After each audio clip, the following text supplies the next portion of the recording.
Ms. White? Thank you. I used to teach. I had taught high school. I taught 8th grade when I was 24 years old. That was an interesting experience. And I've taught elementary school for the past few years up until I decided to go into private practice. And so I've been very vested in our children's education because I've taught many of them from high school to middle school to elementary school, and I also have an alternative learner in my home. My son, who is a kinesthetic learner, but he doesn't have a learning disability, but he's a kinesthetic learner. Just for the sake of definition, many children who are kinesthetic learners get deemed as being having learning disabled, or they pretty much get left behind. All that means is that kinesthetic learners all that means is that you can't use all of your senses to appreciate the world around you and to learn, and that when you engage all the senses, that child actually learns pretty quickly. I know because I taught him first. So my son first. What I would like to see, and I did a lot of research in education as well, and I learned that children are heavily kinesthetic up until the age of 5. And it was after they turn 5 years old that they begin to switch to auditory and visual or tactile, your traditional learning. What plagues our school system these days is they're all geared toward traditional learners. Traditional learners because of the sheer volume. And I know that of students in the school, despite our low graduation rates. You have to show children these days, forgive me for being 1 or 2 seconds over, please. You have to show children these days that education is worth it. You have to show children these days that especially in today's economy where they don't necessarily see the validity in getting all the way through school, you have to show them it's worth it. You have to show them what you're doing works. And I strongly believe you have to address the needs of all the learners. So I would propose an alternative school that deals with all learners and the introduction of ways of teaching all children, all learners in all classrooms. Thank you. Mr. Van Babel? I was down in Annapolis when the budget was being questioned, and obviously there was a huge outpouring, but everyone wants the budget to be fully funded, which is great, and I'm glad that I went down. I'm glad that it ended up being fully funded, but without having more control over our school system, without having the ability to have a partially elected school board, I don't know. I'm a believer in the fact that anytime you have people that are appointed, there's a certain amount of corruption that could be synonymous there. So I'd like to see something where we have a little more opportunity and we get people that are from the community that are really committed so that we can make sure that that fully funded budget is really going to the best use possible. Erica mentioned, and I appreciate that because I had never heard of that, and it's nice, falls kind of into my belief of having new curriculums. I mentioned 4+1 earlier. I think that's great. I think we need to, times are changing, and obviously traditional curriculums, they're changing, they're evolving. We need to actively engage students. We need to find out what it is that they're interested in and gear educating them towards that rather than force feeding them something that you get through, and at the end of it, what do? There's a lot of people I know that graduated college that are doing nothing related to what their major was. So I think we need to completely overhaul the way that the curriculum is.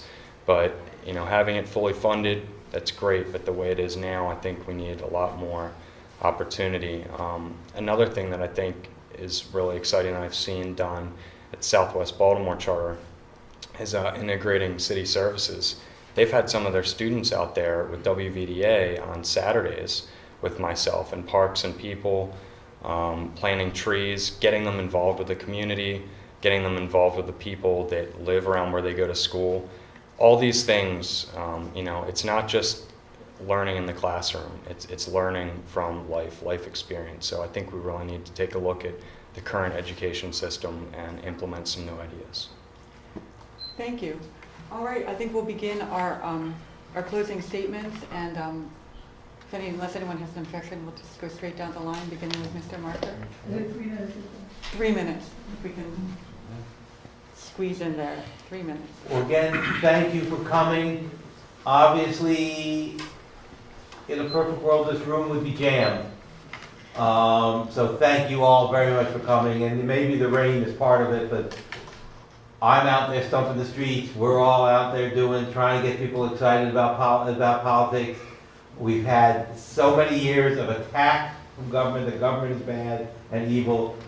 I don't have all the answers, but we got to get people involved and interested. And I thank the League again for holding this and for televising. I ask you to take a close look. My card is there. My signs are there too on the back if you care for a sign. Please do take one of the brochures on the one state, one rate. But my card, small as it is, says a lot. One, it says Democrat, and I'm very proud that I'm running in the Democratic primary. If you elect me, you're going to have a Democratic official who knows the Republican Party has been showing it wants to destroy this country.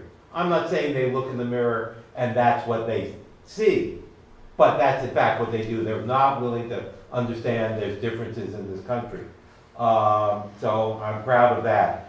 I've got a web page, as far as I know, the incumbent, I have one piece of paper reference a web page, but I haven't seen one yet. And I'm on Facebook also. So trying to move forward into the 21st century. Essentially, my platform is on the back. Great constituent services. You've heard me say over and over, working with all the constituents, meeting with everybody, being active. Making the city government better. Some of that has come out tonight, but I mean at those community meetings, asking people, and then meeting with individuals, what can the city change to operate better? Is there an office that closes at 5 that needs to be open to 7? But I also mean working with the employees and their representatives about what's the problems in your job? What can we do so that you can do your job better? Fresh ideas. You've heard the big one I talk about is the tax idea, but that's just one thing. Nan and I had need early this year of a tourist brochure in Spanish. We've just spent all this money to get international attention, but at least as of a few months ago, the visitor center had no brochures in anything but English. If we want the world to come, we have to welcome them. We're not going to we wouldn't consider ourselves welcome in a big city somewhere where you couldn't get basic tourist information in English. So that's my platform is largely of who and what I am. Community, community, community. I do want to draw your attention to one other thing. The question for Tuesday the 13th is this district for sale to the highest bidder? My opponent spent $187,000 last time. He's raised $77,000, I think another $8 for the second report. This shows that of my money, which ain't nothing like, about $10,000. The blue is the percentage that came from individuals, whatever. My opponent is, the red is business. That's where his money comes from. If you don't want these to say for sale to the highest bidder, please elect me as your councilman. Thank you. Ms. White?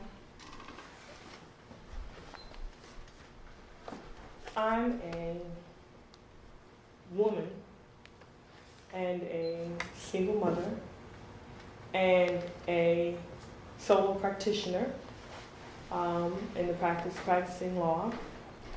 I am a resident of Cherry Hill, born and raised in Baltimore City, and I've been working since I was 14 years old.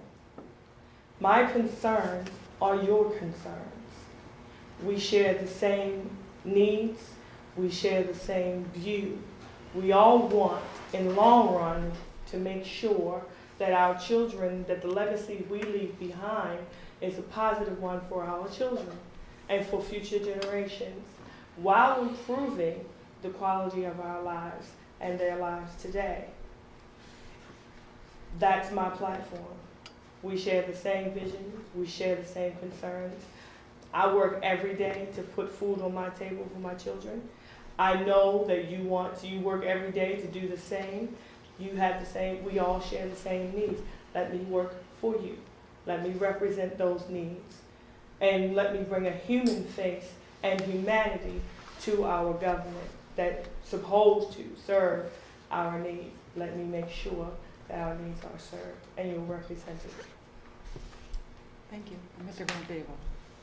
If you don't know, I have no problem calling people out for not doing their job. I've done it before, I'll do it again whether or not I win this election. Accountability is really one of the core focuses of my campaign, of what I think every resident, every person in this room should demand.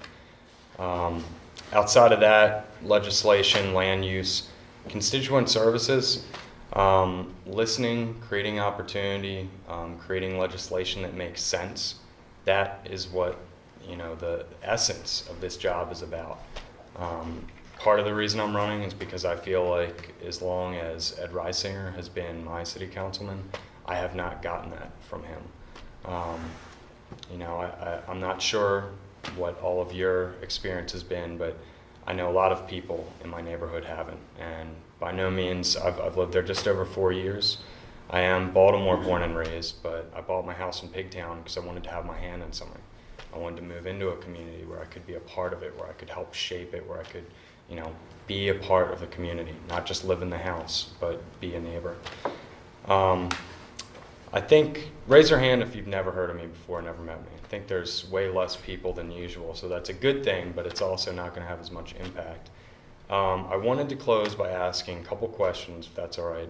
So who's heard of, we've talked about Commissioner Bielfeld, we've talked about Dr. Alonzo tonight a little bit through his school system, Mary Pat Clark and B. Gaddy. You've heard of those people? Yes. One of the things I'm very proud of that I think is really the thing I can tell you that speaks the most about who I am. Last year in city paper, I was voted a best do-gooder along with those people. So although you may not know who I am, there are plenty of people that read the city paper that in Baltimore have voted for me for that. Lastly, I will ask you if you know who said the definition of insanity is doing the same thing over and over again, expecting different results. And I'll tell you, because I'm short on time, is Albert Einstein, very smart man. But you know, if it's not for me, which I hope it is, please, we need change, we need new leadership. So remember, Adam Van Babel, write-in candidate, November 8th. Thank you for your time. Thank you. Thank you very much. Thank you to all of the candidates for coming, to all of you for coming and for your questions, to Public Access Television for filming us, and to the library once again for hosting us. Thank you. Thank you.